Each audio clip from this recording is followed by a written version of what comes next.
Hi, in today's wayfinding video, I'm going to be talking about commercial opportunities for airports and for other large locations using wayfinding, coming straight up after this short intro.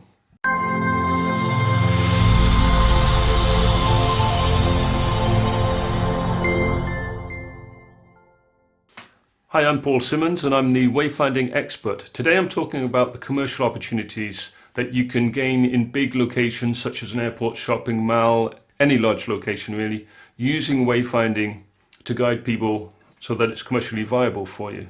So what techniques can you use for developing commercial opportunities using wayfinding?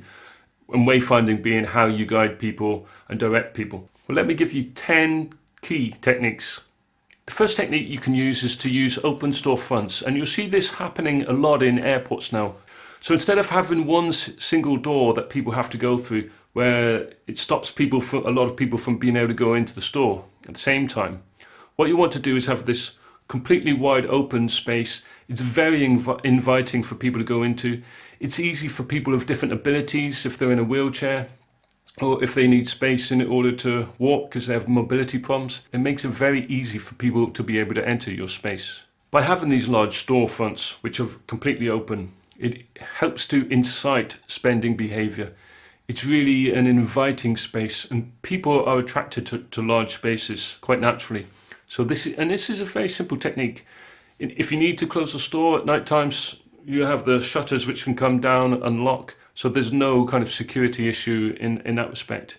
Make sure also though that nothing is blocking the entrances. So you might have a large space, but you don't want displays that actually block people's way. You want good wheelchair access. People should easily be able to navigate and walk into the store.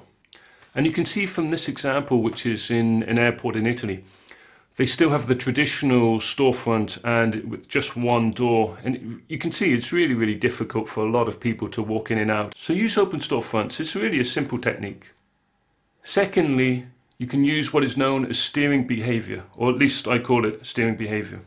Take a look at this picture which I'm putting on screen now. In many airports, especially in the UK, users are now forced to walk through the duty-free areas, so that if you've gone through security, you have to go through the duty-free area in order to arrive at the departures area. And sometimes, well, most of the time, they're making the duty-free area quite a winding path, and you have to navigate past like perfumes and chocolates and drinks, and you really don't have any choice. Airports which have implemented this forced wayfinding, this forced steering behaviour, have seen quite dramatic rises in commercial income from their stores.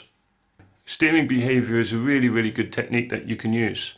It's a balance about not upsetting the customers too much, still giving them a positive user experience, but also looking to make your location commercially viable. The third thing you can do is to place FIDs, which means flight information displays. These are the boards that you see in locations such as airports and bus stations, coach stations, where they display the departure location, the destination, the departure time. If you're in an airport, the airline. So place FIDs in key commercial locations. So if you have bars, restaurants in the departures area, put FIDs into these locations.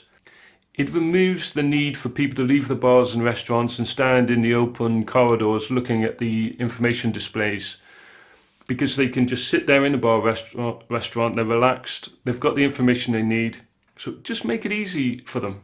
4, think about advertising opportunities. But when I say advertising, this would also incorporate branding and developing a narrative in your location.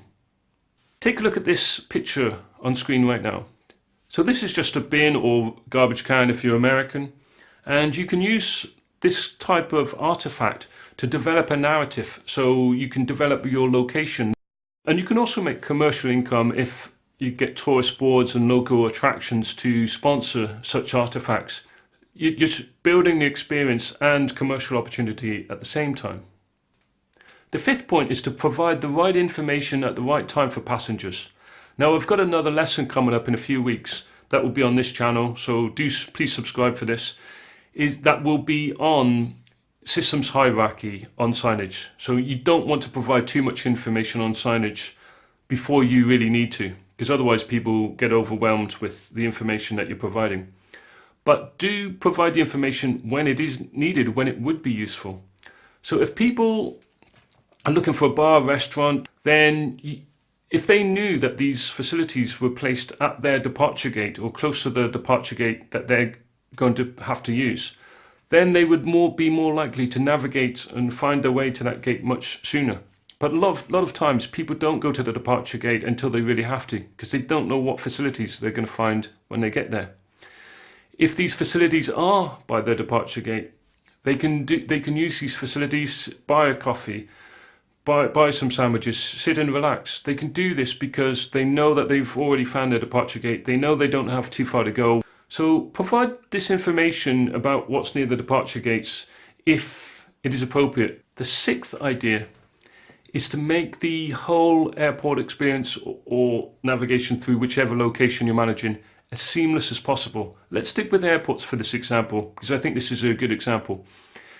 If people are stressed just trying to find the airport, trying to get to the terminal in the first place, then they are going to be less likely to spend money in the airport once they are inside. This has been proven in quite a few experiments.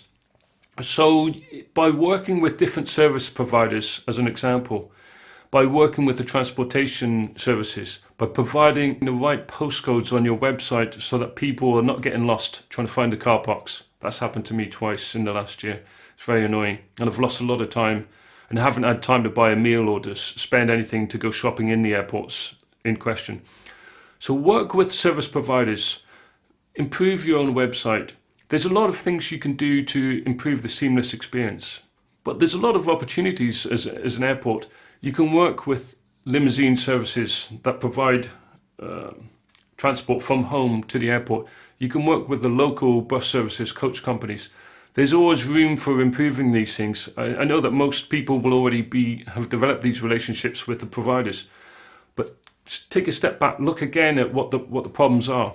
One of the very best ways to find out ways that you can improve the experience for passengers in terms of passengers getting lost is actually to talk to them. And you'll find that quite a lot of time it's these experiences with these providers before they even arrive into the airport that are the problem. Next, work even harder to improve dwell time. A good example is in Gatwick Airport, where they've got EasyJet automated check-ins. You check yourself in.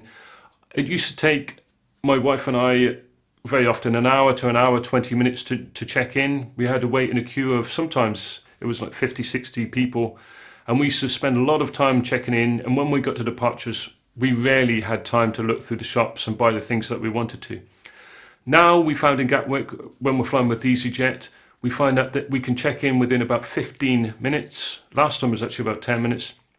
We have plenty of time in the departures area. If there's more dwell time, there's more spend time.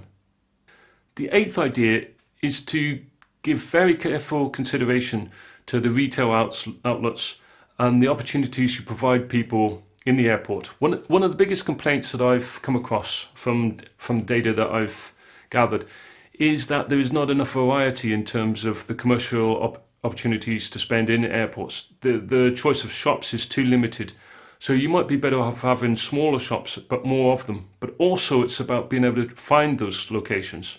So do look at the opportunities that you're providing people and find ways to guide them and make it easy for them to find these shops when they're in the airport or whatever location you have. Well, I hope you found something useful in this video on commercial opportunities in airports. I would love to get your comments to this question of the day. What are your ideas for increasing commercial opportunities in airports, specifically based around wayfinding in some way, wayfinding and navigation? So please add your comments below. Whether you agree with me, disagree with me, have some new ideas, it would be great to get your comments and for us to build up some kind of wayfinding community and exchange some ideas. Also, please subscribe to this channel. So thank you for watching this video, and please check out the videos every Friday at noon. I'll be adding a video every week. Thank you. Talk to you soon. Bye.